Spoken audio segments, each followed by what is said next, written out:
Chapitre 7. Les os des pousses. Je ne pouvais croire qu'Alice soit morte. Ensemble, nous avions triomphé de tant d'épreuves, survécu à tant de dangers. Des mains brutales m'empoignèrent, on me jeta à genoux devant l'ouverture du tonneau. « Arrête de pleurnicher, entre là-dedans !» Aveuglé par les larmes, je m'introduisis à l'intérieur et sentis la cruelle morsure des pointes. L'instant d'après, j'étais dans le noir. Tap, tap. Le tonneau s'ébranla. Je n'eus que le temps d'introduire mes coudes et mes genoux dans les interstices entre les pics pour me maintenir. Je me sentis rouler de plus en plus vite.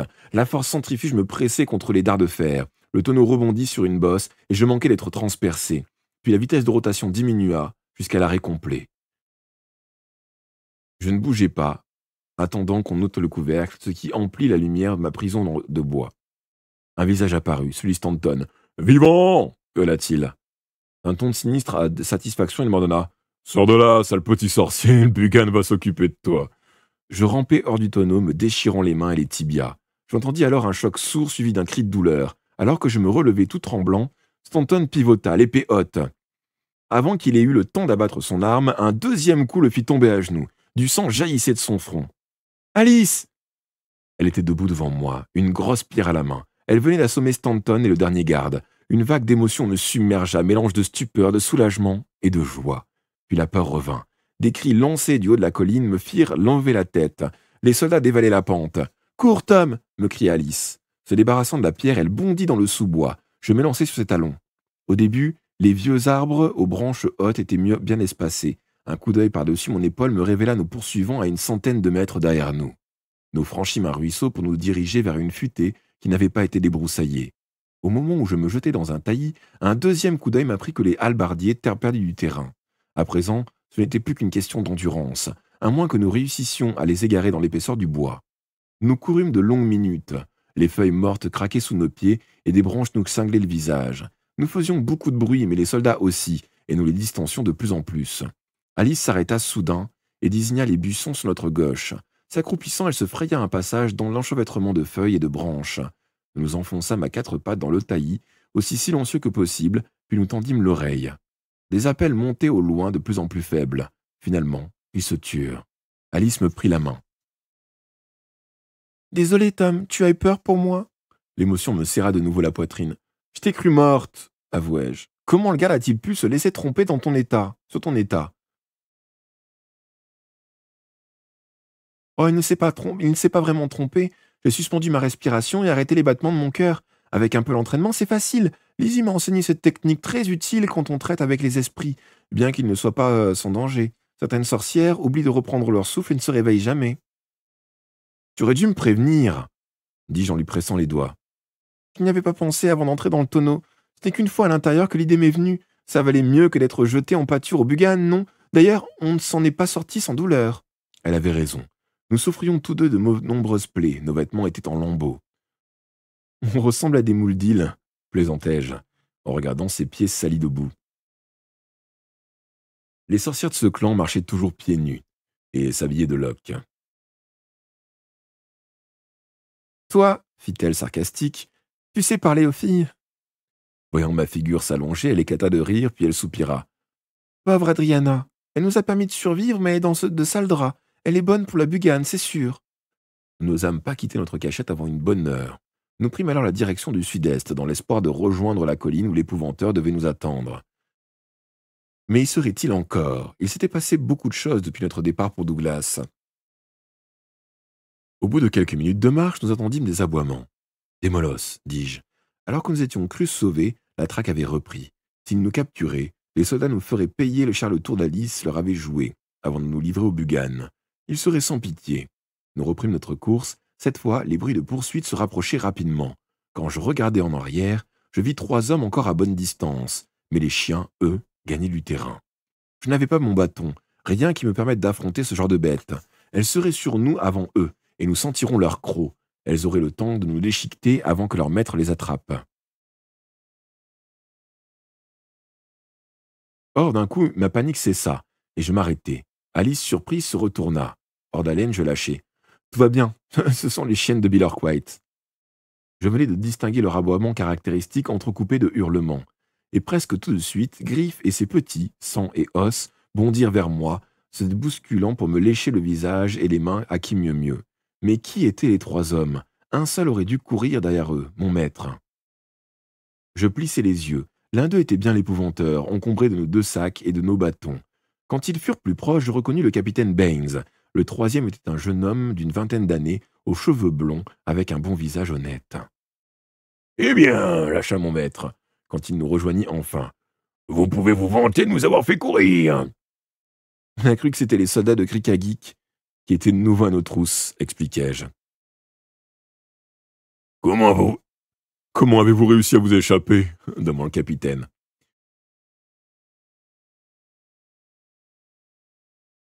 On a subi l'épreuve du tonneau sur le Slio Wallian. On s'en est sorti vivant, mais Alice a fait la morte et elle a assommé les gardes avec une pierre. Je ne voulais pas révéler à l'épouvanteur qu'elle avait usé de magie noire. Il devait déjà être assez furieux qu'elle ait bravé son interdiction pour me suivre. Le jeune homme blond intervint à son tour, l'air désemparé.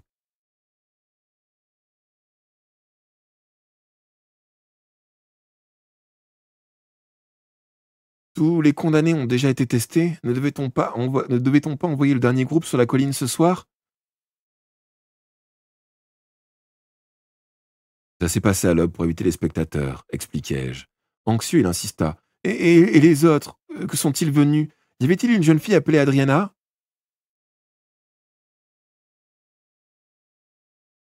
Nous étions 6. 2 sont mortes. Adriana était vivante quand ils l'ont sortie du tonneau. Ils l'ont emmenée avec la 2e rescapée. Alors, gémit-il, ils vont l'emprisonner à Grikagik, Gribakik, avant de la jeter au Bugan. Ce garçon est le jeune... Attends. Oui, c'est ça. Ce garçon est le jeune Simon Sulby, la présenta le capitaine. Il était en route pour tenter de se délivrer sa fiancée quand vos chiens l'ont flairé. Nos chemins s'étant ainsi croisés, il nous a paru sage d'agir ensemble. Hélas, nous arrivons trop tard. Le visage crispé d'angoisse, Simon reprit. « Je vais au donjon, je peux tout tenter pour la sauver. »« Non, » dit le capitaine Baines en le retenant par le bras. « Y aller seul, sans armes, c'est de la folie. »« Je partage votre avis, » déclara l'épouvanteur. « Cependant, nous devrions nous mettre en route pour Griba. Nous aurions ainsi le temps d'échanger nos informations. Je m'y connais en Bugan. Ça peut nous aider. » Sur ces mots, il me tendit les 2 sacs et mon bâton. « Tiens, petit, je les ai portés assez longtemps. » Dès qu'Alice eut enfilé ses chaussures, nous nous mîmes en route. Les traces laissées par la charrette indiquaient le chemin le plus court, et pour éviter une rencontre avec les halbardiers, nous fîmes un détour. Le pays était très vallonné, des montagnes s'élevaient à l'horizon. Les vallées boisées me rappelaient le comté. Le voyage aurait été agréable s'il n'avait pas été assombri par la douleur du Simon. Il était au bord du désespoir, et je le comprenais. Les chances de tirer Adriana des cachots de Gribakik étaient bien maigres. Le soir venu, nous fîmes halte dans un petit bois surplombé par le mont Griba. Tandis que j'allumais un feu, Alice partit à la chasse. Elle nous rapporta 3 lapins et un beau lièvre. Nous restâmes assis autour du feu pendant que notre gibier rôtissait, discutant en détail de ce qui était arrivé. Donc, une sorcière venue du comté a abordé ici, commenta l'épouvanteur. Seule? Bain haussa les épaules. Comment savoir? Mais 2 pêcheurs ont été retrouvés morts, la gorge tranchée et vidée de leur sang, ce qui a donné au conseil un bon prétexte pour autoriser l'épreuve du tonneau. On leur avait coupé les pouces, avez-vous dit, ce qui laisse supposer 2 sorcières, une qui utiliserait la magie du sang, l'autre celle des ossements. Lizzie utilise les 2 sortes de magie, fit remarquer Alice en tournant sa broche improvisée. Peut-être n'a-t-elle pas pu rejoindre Pendle après s'être échappée de la fosse. Elle se sera alors dirigée vers la côte. C'est possible, admit l'épouvanteur. Nous devons nous tenir sur nos gardes. Nous fîmes ensuite honneur au repas. Seul Simon resta un long moment à fixer son lapin avant de le repousser. Mange, Simon. Force-toi un peu, lui conseilla Baines. Tu auras besoin d'énergie. Le jeune homme se leva. Non, je peux rien avaler. Je veux arriver au donjon plus vite. Dès qu'il fera noir, le Bugan pénétrera dans les cachots et Adriana... Assieds-toi, lui ordonna mon maître. Elle ne risque rien cette nuit, ni probablement les prochaines, crois-moi. Bien que je n'ai jamais affronté de Bugan, j'en sais plus sur ces créatures que n'importe qui. Ils se concentrent sur une victime à la fois et mettent plusieurs jours à absorber son esprit. Combien de prisonniers ont déjà été amenés au donjon? Voilà déjà presque 2 semaines que les suspects sont soumis au tonneau, dit Baines. Non, voilà presque 2 semaines que les suspects sont soumis au tonneau, dit Baines. 6 ou 7 ont dû s'en sortir vivants, même si certains sont peut-être morts de leurs blessures depuis.